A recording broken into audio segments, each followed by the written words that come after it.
Ladies and gentlemen, welcome to the Bullpen.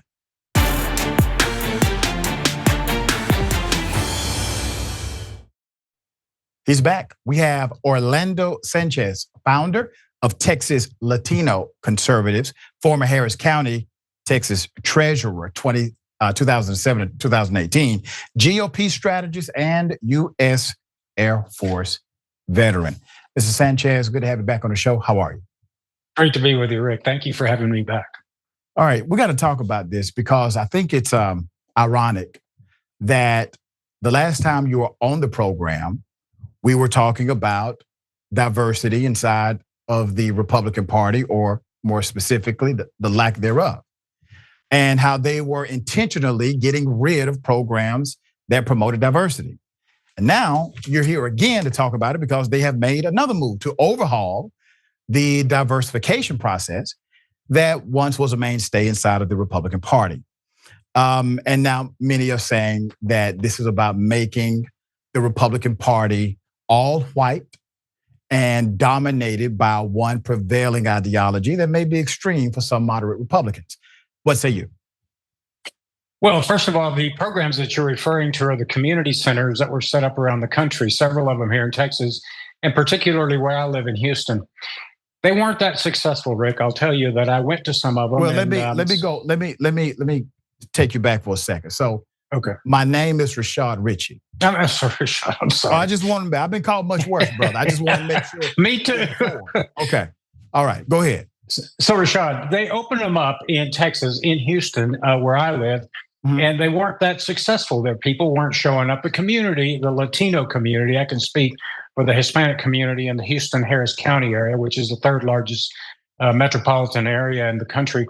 They're working. They're not at community centers watching movies or learning about Bitcoin or taking different classes. So they were not successful, and the party decided, the RNC decided to shut these down. Okay. So people were not showing up. Do you know at least why? In Houston? Gotcha. Well, again, our community, at least the Hispanic community, is working. As you know, many of them are recent immigrants or first-generation immigrants. They're working. They don't have time to go to community centers on weekends. They're either working with their family. But in all due respect, Mr. Sanchez, anytime you organize around the cultural elements of the group. And sometimes that includes the hours of work that are traditional. And so if you got to meet at 7 p.m. rather than 12 noon because you have a 9 to 5 working class, that's what you do. But I want to say this about the community facilities.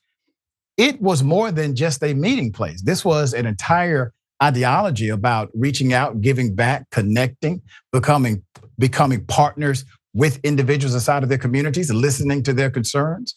And what has happened, dear brother, is that it seems to me the Republican executives, those in charge of the party, they would prefer to have black folk and brown folk only when they can use them as a proxy to power. But they don't want to listen to their policies to change the proxy of the Republican Party. Do you not see that? Well, I can tell you, Rashad, we've been polling 600 registered Hispanic voters in Texas, and we're not seeing that. We're seeing a shift, at least in the Hispanic community, towards the Republican Party. We see that all over South Texas.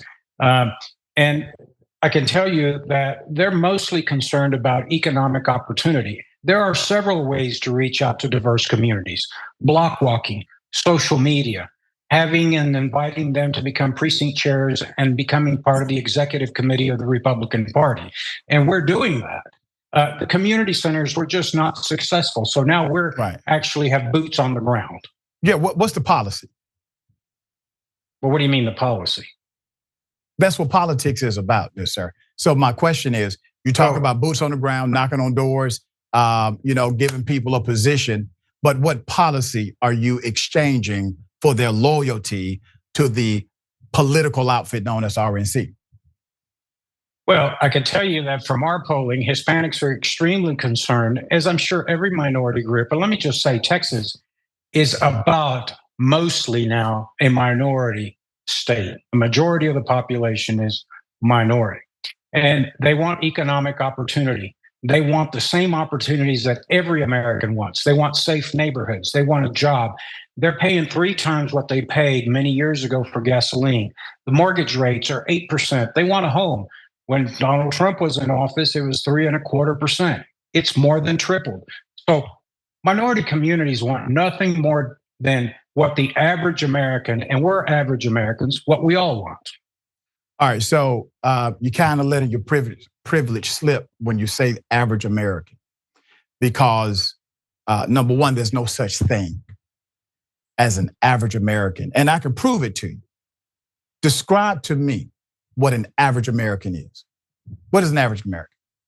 Well, an average American to me, when I served in the United States Air Force, was everybody that served with me, whether it natives, whether they were of Mexican descent, whether they were Puerto Rican, myself a Cuban, whether they were from Nebraska, Chicago, or New York. That's what the average American is. Okay, so the average American is just anybody. Absolutely. Okay, then, so you don't need the terminology average American compared to individuals who may be brown or black, because we're all Americans. Okay, that's so exactly the right. point I'm making. Now, that's exactly right. Let's go back to something you said, because I want to make sure we really understand and grasp what's happening inside of the RNC. They are getting rid of specific programs to target Black and Latino voters.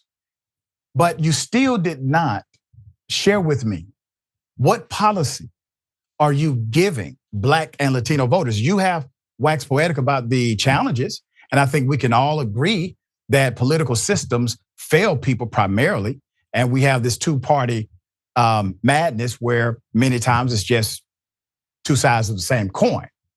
But what actual policy, and the reason I say this, I'm going to press you about this, Orlando, because when we talk about other groups, we talk about policy. We talk about exacting policies that we're going to give in order to get. So what exacting policies are you giving in order to get Hispanic and Black voters? That's probably the reason why Latinos did not show up to your community center, because you didn't give them anything.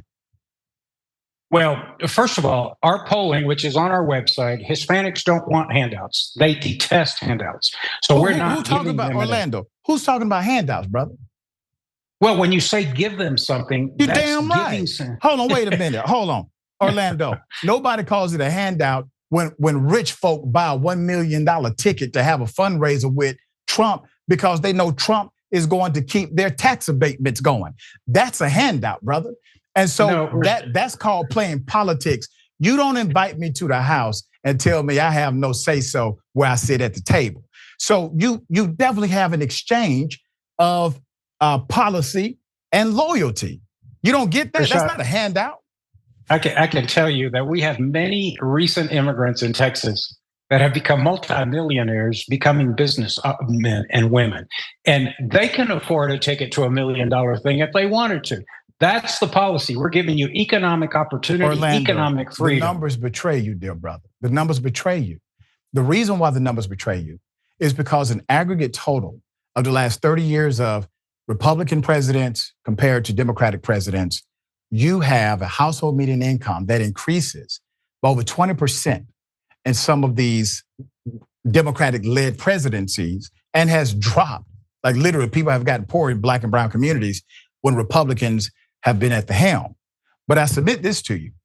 Rashad, let me push back a little bit, because I can tell you, if you ask any American, are they better off today than they were 4 years ago? The answer is resoundingly not. They're worse off economically. Really? That's a fact. Okay, so every American is worse off economically today than they were when, let's say, Trump was in office? Is that what you're saying? That's correct. Interest rates are lower. Gasoline was lower. Price of food at the grocery store was lower. We went through inflation. And that's how, exactly. And who started the inflation? Who drove up the inflation? Who has exacerbated it? Who has eliminated good-paying jobs by having borders that are wide open? Orlando, the guy who gave you the record debt. That's the catalyst to inflation. It's the number one catalyst to inflation. That was Donald Trump. $32 trillion in debt. It's not just Donald Trump. How much did Trump put on that card? Every administration. Orlando, he broke the record, sir. Are you going to criticize him? But every Trump broke president breaks the record. Trump, no, every president doesn't break the record. Trump broke the record, brother. Rashad, first of all, you know that the president does not set public policy with respect to the monetary fiscal policy of the United States. It's the U.S. Congress that controls. That's not true. Strings. He has the power. That is sir. He has the power. Don't try that with me. He has a power veto. So anytime a budget comes before him, he's not powerless. He's the executive. He gets to veto it and say, take that off. I don't want that. I would prefer to have this, etc. Well, that's you can't have it both ways, Rashad. Well, is he a leader or not? Republicans are saying we're not going to increase the national debt. And so what happens? We shut down the government. The media comes after Republican leadership and Congress, which controls purse strings for shutting down government. So you can't have it both ways. You either want to veto or you don't. Gotcha. Now, let me go back, man. I'm going to ask you one more time. What are you giving Black and Latino voters? And I say this in this context, brother. What's the number one reason a person starts a business? What do they need? Disposable income. Correct. That's the number one catalyst to starting a business. So if you want to be an entrepreneur, you need disposable income based on the stats. Under Republican leadership, your disposable income goes down significantly. Under Democratic leadership, and you can find this in Pew Research, it goes up between $800 to $2,500 per year. Disposable income increases. That's your number one catalyst for business. That's the reason why you have more business entrepreneurs new into the field under Democratic presidents, typically because we actually invest in the systems and the protocols to get you there. So if you're talking about being an entrepreneur, once again, the numbers betray you because under Republican leadership, your entrepreneurial role increases, enhances, especially with Black women, and so does higher education. But decreases under Republicans who decide to divest in those programs rather than see it as a return on investment opportunity. And you're arguing that you're giving people, I guess, hope? Economic opportunity. No one in their right mind today, Rashad, says that they're better off economically than they were 4, 5, There are many people better off economically today than they were 6 years ago. Household median income. Not according to our polling. You're polling where? It's our Texas Latino Conservatives poll. We poll every year. It's an award-winning poll that we have. It's on our website. All right, and what did the poll indicate? That for Hispanics want economic opportunity more than anything else, and that's why they're coming to the Republican Party. Rashad, you can't deny. But what are you all? The New York Times. Sir, people make less money under y'all. What are you talking about? What are you giving them? They're making more money. We have less money the today. Stats are clear. We can't argue facts, man. The facts are very clear.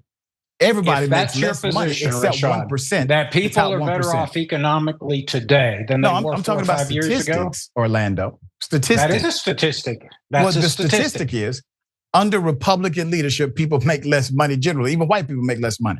So, well, I don't think that's true.